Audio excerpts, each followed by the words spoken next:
atendia 3, 4 sessões remotamente, né? Fazia várias sessões com a pessoa.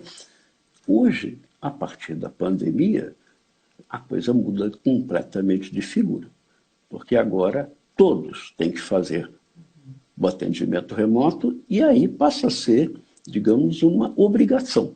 Não é? É universal, são todos os atendimentos ou pelo Skype, hoje em dia é menos, mas pelo WhatsApp, pelo FaceTime, pela plataforma Zoom. Eu faço várias modalidades, dependendo do que a pessoa prefere, das melhores condições, né, para recepção. Mas hoje em dia é uma coisa obrigatória, universal, e frequentemente, por ser obrigatória, é uma coisa que no começo, pelo menos, pode criar algum tipo de atrito. Eu não tive muitos problemas com os meus pacientes, eu tenho apenas 2, que estavam mais ou menos no começo e que preferiram não continuar, porque eles tinham feito umas 2 ou 3 sessões e preferiram não continuar quando a coisa passou para remoto. Todos os demais, que são muitos, aceitaram perfeitamente. E teve gente nova chegando já em período de pandemia e já entrando com a maior naturalidade no atendimento remoto. É claro que a gente tem perdas, né? Eu vou falar disso mais adiante. A gente tem perdas e eu não queria ignorar essas perdas. Eu acho que quando a gente atende um paciente, ele se habitua com o nosso consultório, com a luminosidade do consultório, com o cheiro do consultório, com os barulhos que eu tenho. Portas e janelas anti-ruído, entra muito pouco, mas aí entra um pouco, né? Principalmente pio de passarinho. Não é? Os pios de passarinho, eles parecem que atravessam janelas anti-ruído, paredes, é uma coisa interessante isso. Mas o fato é que, frequentemente, a gente recebe esse tipo de estimulação muito atenuada, porque tem esses dispositivos anti-ruído, mas, de qualquer maneira, o que eu quero dizer é que receber alguém no nosso consultório, na nossa casa, é diferente de receber a pessoa através de uma tela. É muito diferente. A pessoa também, muitas vezes, até chegar ao consultório, ela pega o seu carro, ela começa a sessão frequentemente muito antes. Né? Antes de começar a sessão, a pessoa, quando entra no carro para ir para a sessão, já começa. Frequentemente, a pessoa chega, olha, vim pensando, não sei o quê. Ou seja, a sessão já começou. E também depois, ela tem lá um tempo consigo mesma, saindo, enfim, voltando para o seu carro e para o seu meio de transporte, né, escolhido. Então, não estou minimizando. A gente perde muita coisa. Não é? Nós e nossos pacientes perdemos muita coisa quando não podemos efetivamente nos encontrar, não é? Minimamente, dar aquela olhada, mesmo que vai até no divã, mas, enfim, olhar para aquela parede, para aquele quadro.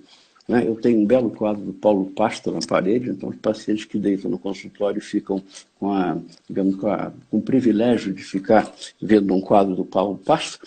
Então, coisas assim é lógico que às vezes é perdido. Embora eu, quando atendo certas pessoas, elas me pedem para serem atendidas com imagem, onde eu coloco exatamente a câmera de uma forma que é como se elas estivessem deitadas no divã.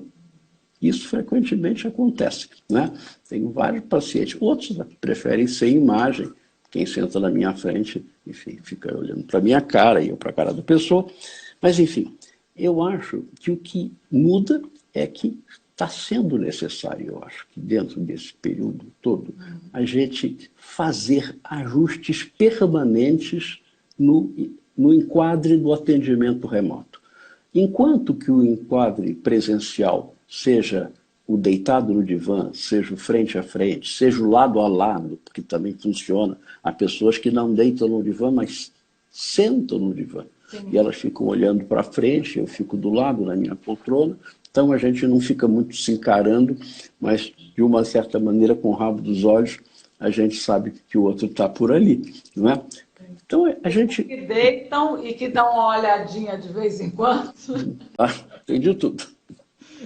Mas, enfim, eu acho que esses enquadres remotos, hoje em dia, me parece que eles exigem mais uma espécie de digamos, reiteração permanente de em que condições o trabalho pode ser feito.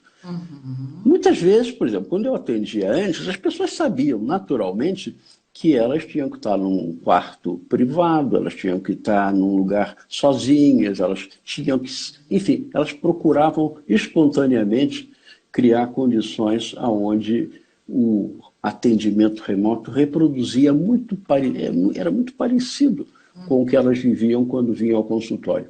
Mas hoje, na medida em que a coisa virou essa obrigatoriedade generalizada, eu acho que nem todo mundo consegue, nem todos os pacientes sacam que precisam criar nas suas casas ou nos seus locais, enfim, porque alguns vão, por exemplo, eu atendo pacientes que preferem, alguns se sentem confortáveis dentro do carro, na garagem do prédio, né? Porque a casa tem muita gente, a casa, enfim, tem uma certa confusão, ou, enfim, acham que a privacidade melhor eles têm dentro do carro. Às vezes uns descobrem sozinhos, outras vezes é preciso que a gente sugira, olha, vamos tentar criar uma condição de maior privacidade para que você se sinta mais à vontade. Alguns preferem deitar na própria cama. Sim. Eu sei que eles estão deitados, embora não os veja, mas sei que eles estão se deitando nas suas camas e aí A fazem conexão está condições travando muito um parecidas. pouquinho. Uhum. Pronto, Você acha pode. que vai cair daqui a pouco? Olha, nós ainda temos um tempo bom, uns 20 Tá, olha. minutos, mas só Tá. aproveitando para avisar, se a conexão, a live acabar pelo período normal de duração, a gente retoma em seguida para concluir o pensamento. Certo. Bom, então, o que eu estou dizendo é que é preciso estabelecer e restabelecer com uma certa assim, frequência os bons enquadres nesses atendimentos com muitos pacientes, embora outros descubram a importância, digamos, de condições mais favoráveis e mais, digamos, protegidas para fazer para fazer a sua sessão.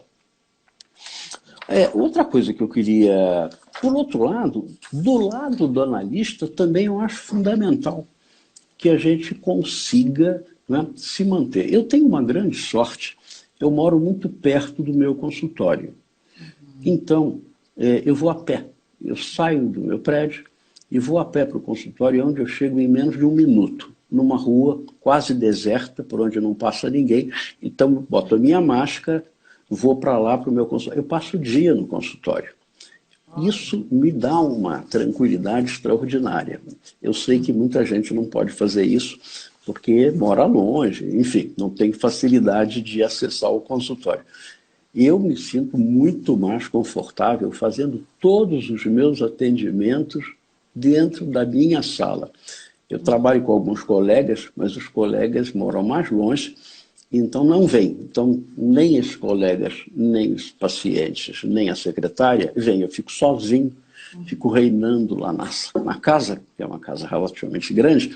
Então, para mim é uma delícia. Eu até posso andar um pouquinho por ali, mas na hora dos atendimentos eu vou para a minha sala, Sim. sento na minha poltrona e dali eu faço os meus atendimentos. Por quê? Porque, embora eu esteja aqui fortalecendo a ideia do enquadre interno do analista, de exposição de mente, é claro que eu me sinto muito mais amparado se eu estiver na minha sala, na minha poltrona, na minha posição, podendo fechar meus olhos eventualmente, deixar os ouvidos absolutamente disponíveis para ouvir o que estiver vindo, às vezes com alguma visão do que se passa, né, se a pessoa quer imagem, mas frequentemente, quase sempre, aliás, sem imagem, apenas podendo prestar atenção exatamente como eu estaria fazendo numa sessão presencial. Eu acho que há problemas, no entanto, na instalação desse enquadre. Eu não queria passar sem levar em conta isso. Eu acho que uma das funções, quando o Green fala do enquadre como um estojo protetor, Eu acho que ele está falando de uma coisa que me parece muito importante. O que nos interessa numa sessão de análise é o mundo das fantasias, o mundo das lembranças, o mundo que pode vir através de palavras, de narrativas, de sonhos.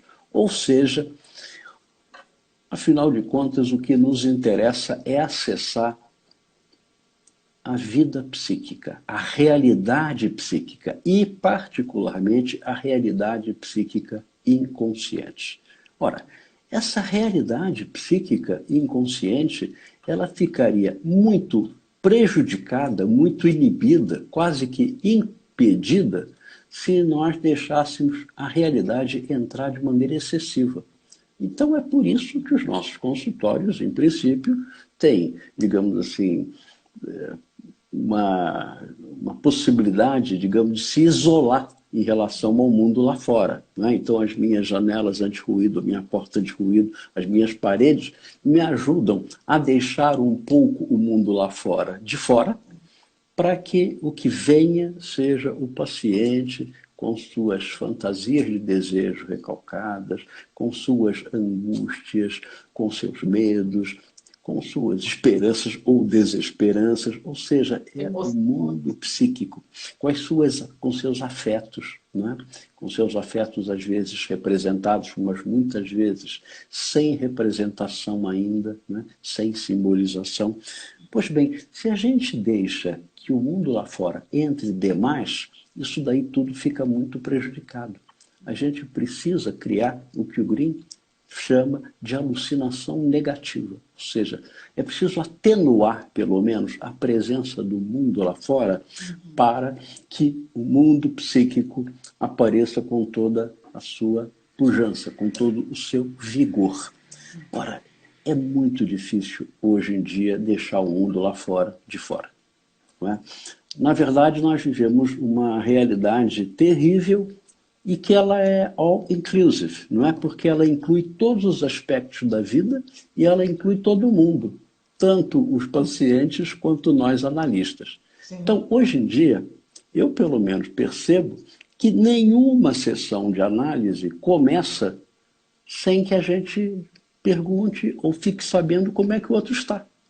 Como é que o outro está, como é que a família está, ou seja, tem alguns dados dessa realidade, que é uma realidade compartilhada entre nós e nossos pacientes, que seria absurdo deixar completamente de fora.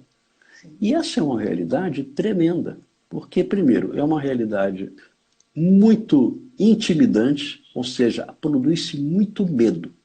E produz-se muita angústia. Ou seja, a realidade está cheia de muitas incertezas. A gente não sabe aonde é que o perigo está. A gente não sabe quem é que é portador de perigo. A gente não sabe se nós próprios já não somos portadores de risco para nossos familiares, né, com quem a gente convive dentro de casa. Então, quanto tempo isso vai durar? Então, o campo das incertezas é tremendamente grande. Os riscos, os perigos são muito sérios, porque envolvem vida e morte. Ou seja, temos aí coisas onde a realidade produz medos muito realistas e angústias realistas também, porque a gente se angustia com coisas que de fato têm a ver com as nossas condições de vida, com as nossas incertezas. E do outro lado, essa condição real com que nós estamos convivendo também nos impõe muitas perdas. Nós temos muitas perdas contínuas, não é? Além da gente imaginar perdas que virão, não é? Todos nós estamos empobrecendo. Sim. Todos nós estamos empobrecendo, não é? O dinheiro que a gente tinha, por exemplo, para viajar, no dia que voltar a viajar, já não vale mais. Não é? Nós temos uma moeda altamente depreciada.